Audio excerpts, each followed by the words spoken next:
Clerk. I'd like to call the meeting of the Zion Township to order for September 17th, 2024. And I'd like to call for nominations for a temporary chair. I'll nominate Trustee Frierson. Second. I was trying to preempt this. I got caught off guard last time. It's your turn. I didn't know we were passing it around. Do we have to vote on that, correct? Yes. Okay. Aye. Trustee McDowell? Aye.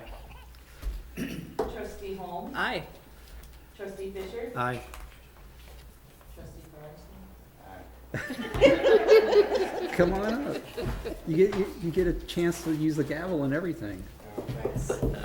Just what I was looking forward to on a Tuesday. Now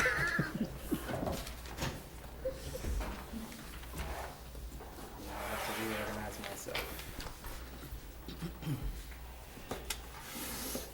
All right. Call to order.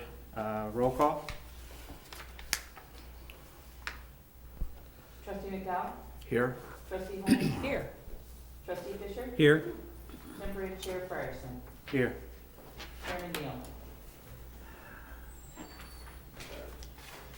And I'd like to ask Mr. Bremner, would you mind leading us in the Pledge of Allegiance? Please join me in pledging allegiance to our flag. I pledge allegiance to the flag of the United States of America and to the republic for which it stands, one nation, under God, indivisible, with liberty and justice for all. Thank you, sir.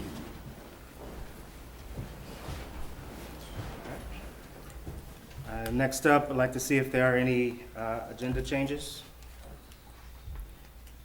If not, is there a motion to approve the agenda as presented? So moved. Second. Madam Clerk? Trustee McDowell? Aye. Trustee Holmes? Aye. Trustee Fisher? Aye. Temporary chair Frierson? Aye. Do we have any citizens' comments today? Looking in the crowd, I see none. All right.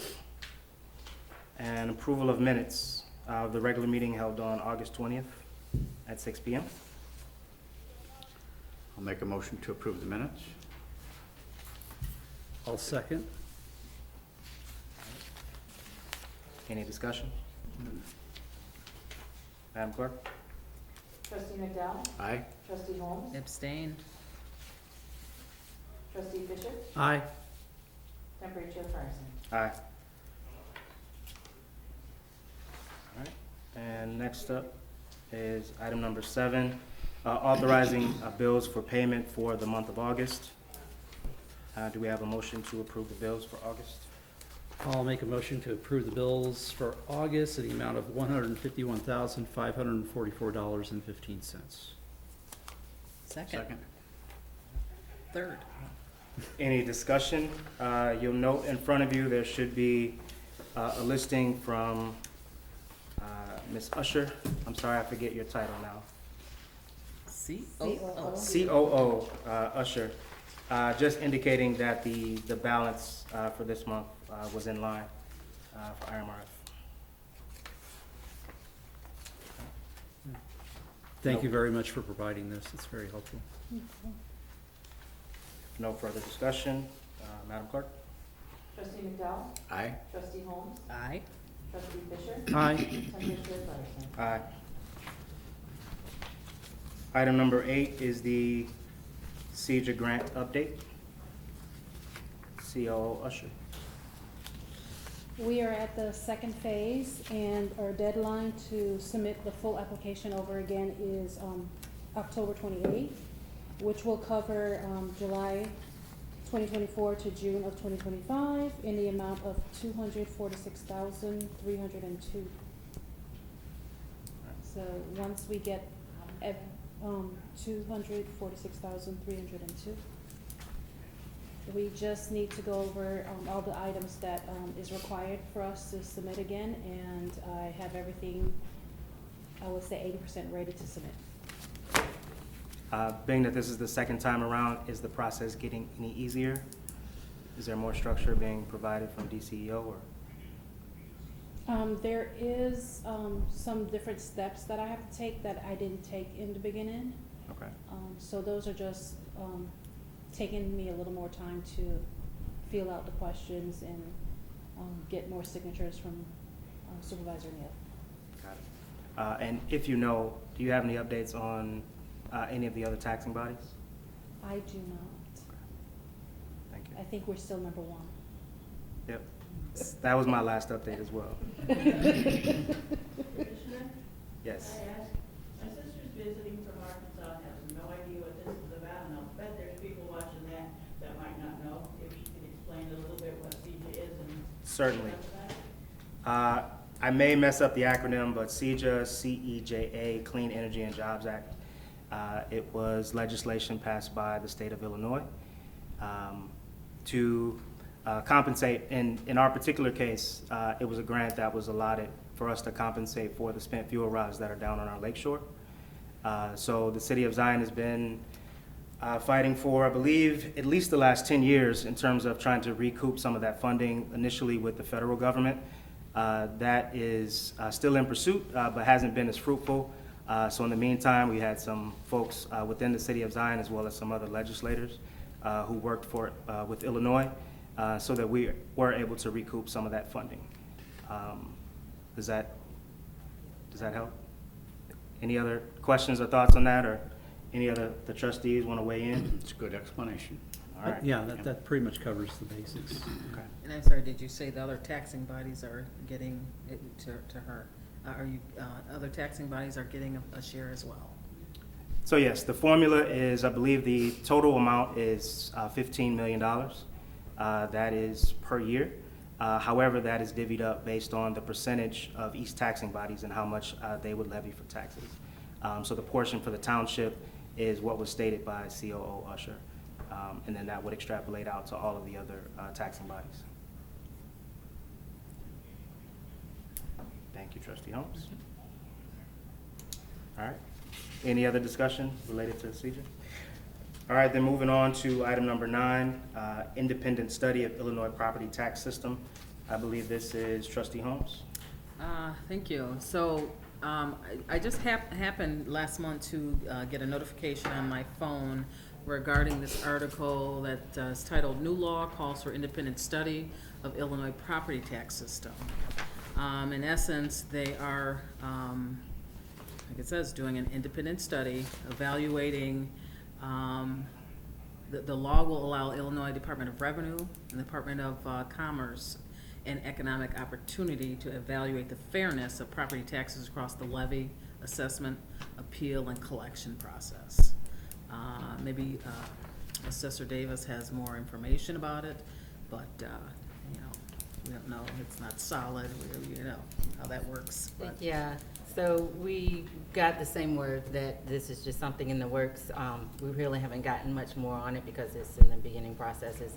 There are a lot of different things that could be addressed, and so I think this is an opportunity to look into that and see where they can fill the holes and maybe bridge the gaps.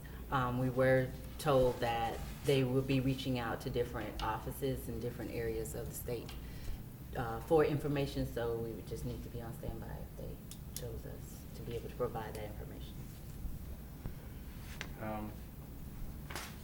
And so, Trustee Holmes, do you have other copies of this that you can make available? But I do. what we have in front of us is an article out of from a website, WAN TV, and it just indicates exactly what she mentioned. It's written by Mike Mautic, dated August 13th of 2024. At this point, I'm assuming this is unfunded legislation? that's correct, as I understand. Okay. All right. Any other insights that you wanted to provide related to this one? Just it's always based on the high property taxes in Zion. Always nice to have a conversation, at least for it to be a consideration, to be reevaluated. That's all I was going to ask. Put you on the spot. Do you want to talk a little about our formula in Illinois, or? Push that. You can defer. I can, well, I mean, I can say that it's definitely, different across the board from other states and stuff. Some states, don't value, you know, a third of the properties like we do. They, it's called millage rates, and, I can't remember exactly what the formula is, for how they calculate that, but it's a little different than what we do.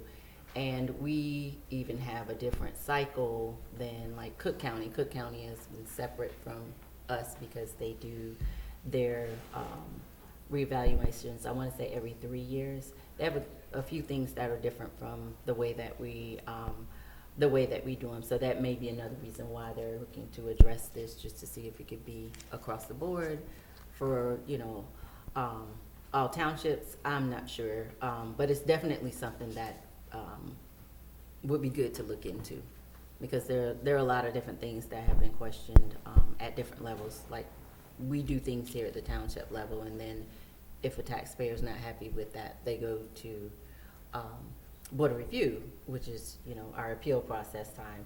And the Board of Review at the county level will review it, and then if they're not happy there, they can take it to the state level. So there's different variances, and then there's different ways that they look at those things. So I personally think that it would be great for it to be reviewed and just having a second set of eyes, and especially from the outside instead of those that look at it every day.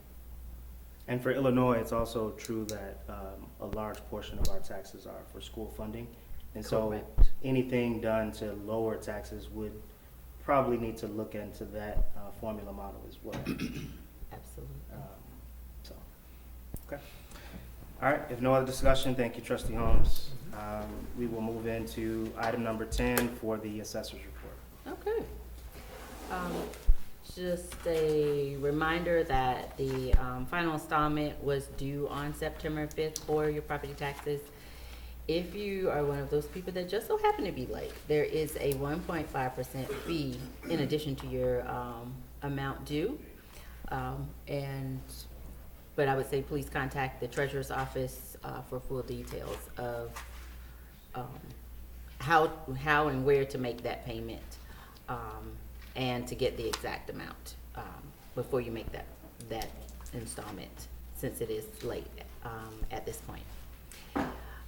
We mailed out letters to property owners in an effort to inform them that they may qualify for the general homestead exemption and any other exemptions that they may qualify for.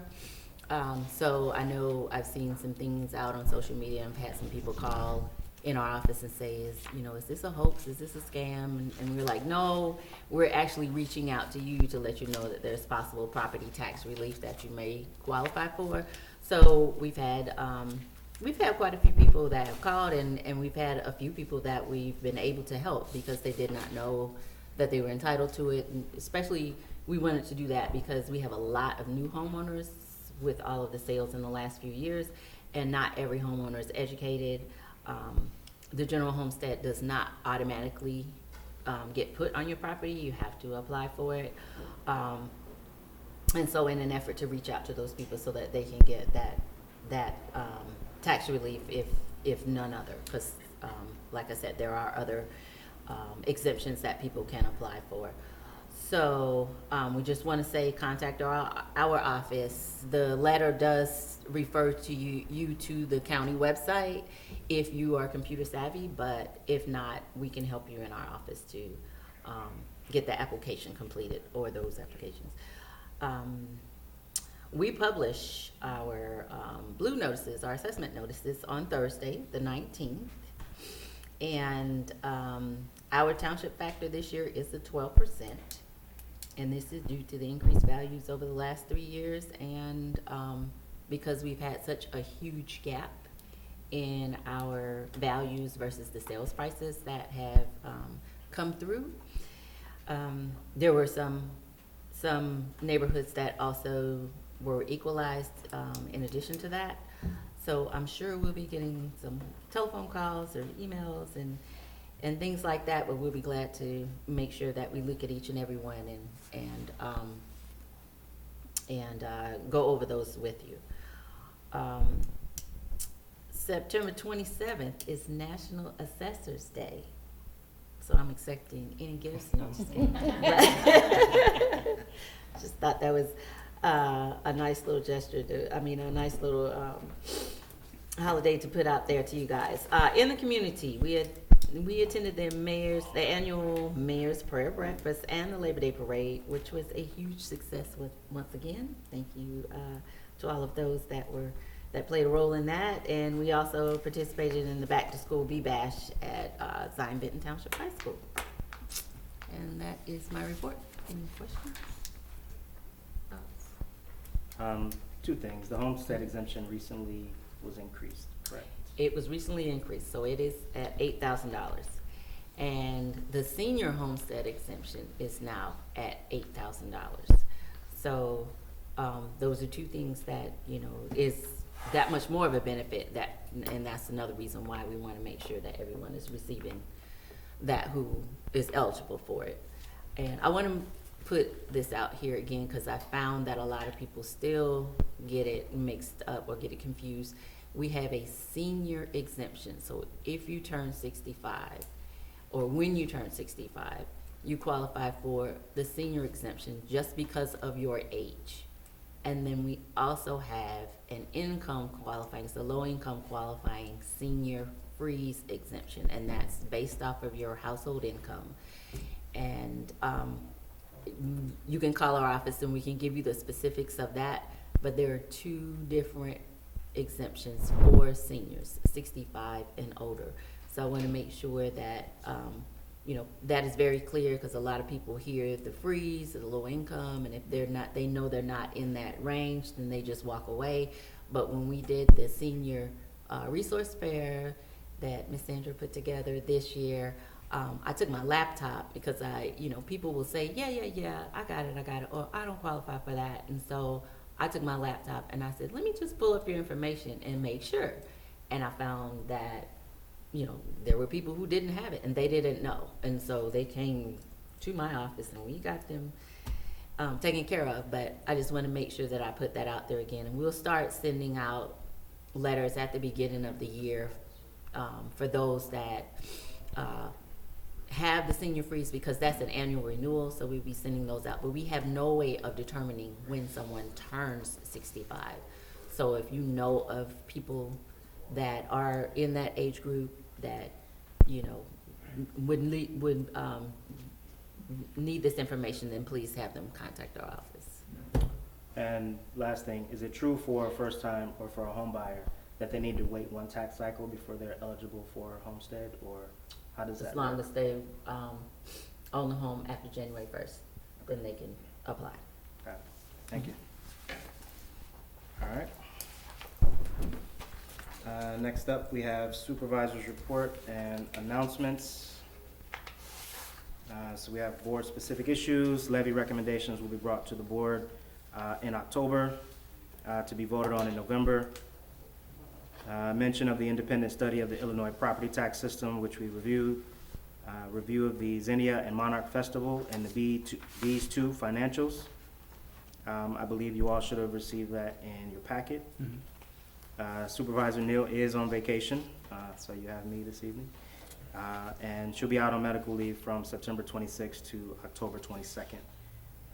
Zion Township will be closed on October 14th for Indigenous People Columbus Day, and November 11th for Veterans Day, and November 28th and 29th for Thanksgiving. Supervisor Neal and 3 staff will be attending the TOI conference in Springfield on November 11th through the 13th. The office will remain open with 2 additional staff members. As far as updates from the township, we do have the monthly client services report attached. Thank you also to Stephen Angelos and his students Adrian Mendoza and Jordan Lawrence for their creation of the Amazing American Bloom video, which showcased Zion. Please vote for the video as it's in the running for a $1,500 community grant. We're expecting the report from advisors Teresa Woodard and Jack Clausen at the end of September. She did not list a link for going to vote, but I do not have that. If anyone does, I assume that's just on the America in Bloom site. So we'll have to dig up some information on that.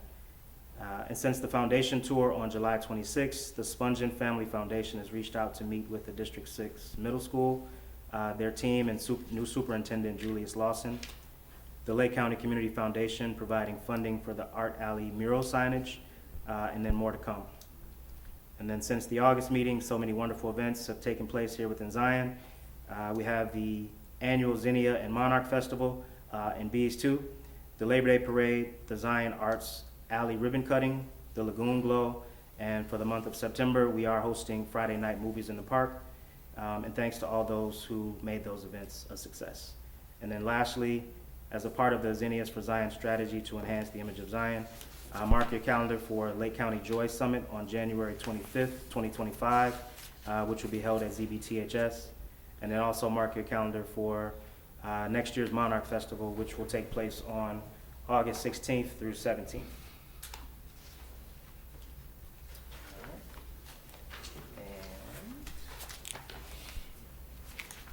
Do we have any other comments from the trustees? All right, if not, we'll move on to item 12, and I'll ask for a motion to adjourn. So moved. Second. Clerk, please call the roll. Trustee McDowell? Aye. Trustee Holmes? Aye. Trustee Fisher? Aye. Temperature Chairperson? Aye. You get to use the gavel. All right, you got the-